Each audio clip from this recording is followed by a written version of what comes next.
स्वागत छ सबैमा। आज हामी पहिलो ट्युटोरियलमा Adobe Illustrator सफ्टवेयरको बारे जानौँ है त। पहिलो त Adobe Illustrator र Adobe Photoshop कस्तो खालको सफ्टवेयर हुन् यसबारे थोरै जानौँ है त। सामान्यतः दुवै सफ्टवेयर डिजाइन गर्नको लागि नै प्रयोगमा ल्याइन्छ, तर यिनीहरू बीच फरक चाहिँ के त? छोटकरीमा भन्नुपर्दा यदि तपाईँ डिजाइनर, चित्रकार हुनुहुन्छ भने Adobe Illustrator को प्रयोग गरेर तपाईले बनाउनु भएको चित्रलाई डिजिटल आर्ट पनि बनाउन सक्नुहुन्छ। अनि त्यसपछि लोगो, आइकन, बिजनेस कार्ड, लेटर हेड, जानकारीमूलक डिजाइन अर्थात् इन्फोग्राफिक्स, विज्ञापनहरूको डिजाइन पनि बनाउन सकिन्छ। भने यदि तपाईँ फोटोग्राफर अर्थात् फोटो सम्बन्धी काम गर्नुहुन्छ भने Adobe Photoshop को प्रयोग गर्नुहोस्। तपाईले भने अनुसारको फोटोमा रङ अनि एक्सपोजरहरू बढाउने घटाउनेदेखि संरचना अर्थात् फोटोहरूलाई कोलाज र म्यानिपुलेसन गर्न सकिन्छ। त्यो त भयो सामान्य भिन्नता, तर दुई सफ्टवेयर बीच मूल भिन्नता चाहिँ Adobe Illustratorमा हामी भेक्टर, डट्स अथवा थोप्लोमा काम गर्छौं भने Adobe Photoshopमा चाहिँ पिक्सेल्समा काम गर्छौं। अब आयो पिक्सेल्स र भेक्टर भनेको चाहिँ के त? कुनै पनि फोटोहरूको फाइल जेपीजी, पीएनजी, बीएमपी स्वरूपमा हुन्छन्, त्यो त हामीले देखिरहेकै हौं, र तिनीहरूमा सीमित संख्याको पिक्सेल्स अथवा फाइनाइट नम्बर अफ पिक्सेल्सहरूले बनेका हुन्छन्। यस्ता फाइलका फोटोहरूलाई यदि हामी जुम अप, स्केल अप गर्दै गयो भने फोटोको गुणस्तर बिग्रदै जान्छ। तर स्केल अप गर्दा पनि गुणस्तरमा गिरावट चाहिँ भेक्टर फाइलहरूमा हुँदैन। भेक्टर फाइल्समा चाहिँ पिक्सेल्सको सट्टा पोइन्ट्स, डट्स हुन्छन्। यसको मतलब यस्ता पोइन्ट्स, डट्सहरूको सीमित रिजोल्युसन हुँदैन। त्यसैले इलस्ट्रेटर सफ्टवेयरमा बनाएका डिजाइनहरू पिक्सेलेटेड हुँदैन अथवा फाटिदैन। अब जानु सफ्टवेयरको युजर इन्टरफेसतिर। म चाहिँ 2021 संस्करणको Adobe Illustrator चलाइरहेको छु र सफ्टवेयरलाई चलाउँदा यस्तो प्रकारको इन्टरफेस देखिन्छ। यिनीहरू चाहिँ पूर्व निर्धारित प्रिसेट्सहरू हुन्। सबै सफ्टवेयर जस्तै नयाँ काम सुरु गर्नको लागि हामी क्रिएट न्यूमा थिच्छौं, अथवा पुराना काम गरेका फाइललाई पुनः काम गर्नु छ भने हामी ओपन गरेर पुराना फाइललाई खोल्छौं र त्यसमाथि काम गर्छौं। अहिले हामी क्रिएट न्यू थिच्छौं र थिचे पश्चात एउटा मेनु आउँछ जसमा हामीले फेरि विभिन्न प्रिसेट्सहरू देख्छौं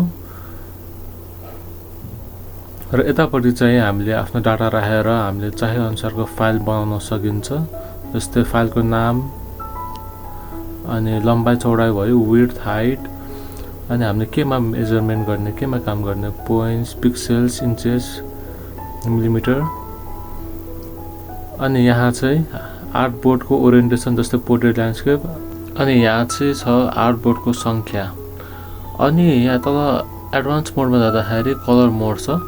एउटा सम्झनु पर्ने चाहिँ कुनै पनि आर्ट डिजिटल वेबमा राख्नु देखाउनु छ भने हामी कलर मोड चाहिँ RGB कलर मोडको छनौट गर्छौं भने, र कुनै पनि आर्टलाई प्रिन्ट गर्नु छ भने CMYK कलर मोडको छनौट गर्छौं। Adobe Illustratorमा रास्टर इफेक्ट्स चाहिँ फोटोशपको पिक्सेल्स जस्तै हुन्। डिजिटल आर्ट गर्दा अथवा RGB कलर मोडको छनौट गर्दा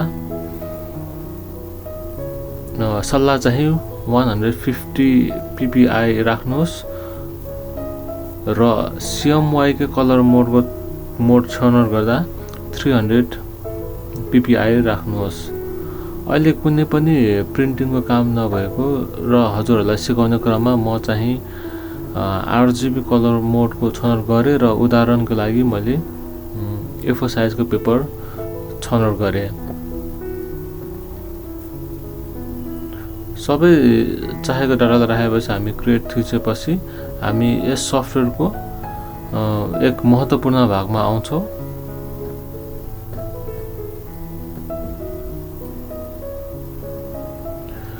बीचमा देख्नु भएको चाहिँ ब्ल्याङ्क व्हाइटलाई चाहिँ हामी आर्टबोर्ड भनिन्छ। हामीले विभिन्न टुल्सहरूको प्रयोग गरेर यहाँ डिजाइन गर्छौं। सबैभन्दा माथि देखिएकोलाई चाहिँ हामी हेडर बार भनिन्छ, जसमा विभिन्न मेनुजहरू छन्। त्यसपछि छ हाम्रो कन्ट्रोल बार। हामीले टुल्सहरूको प्रयोग गरेर बनाएको कुरालाई हामी यस बारबाट कन्ट्रोल गर्न सकिन्छ। त्यसपछि छ हाम्रो यो डकुमेन्ट्स ट्याब। यसमा चाहिँ फाइलको नाम र हामीले छनौट गरेको कलर मोडको जानकारी दिन्छ। र यतापट्टि चाहिँ टुलबारहरू छन्। यिनीहरूको प्रयोगबाट चाहिँ हामीले चाहेको डिजाइन गर्न सकिन्छ। हामीले यदि माउसलाई टुलमा राख्यो भने होभर गर्यो भने यसले गर्ने काम र सर्टकट की पनि देखाउँछ।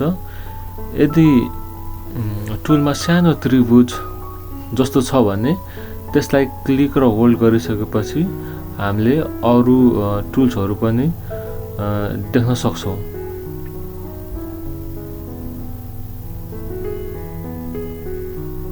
यहाँ चाहिँ विभिन्न प्यानल्सहरू छन्। हरेक प्यानल्सहरूको आफ्नै विशेषता छन्।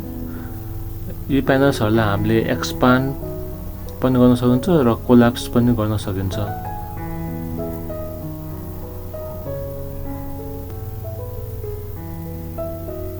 र अन्तिममा छ स्ट्याटस बार।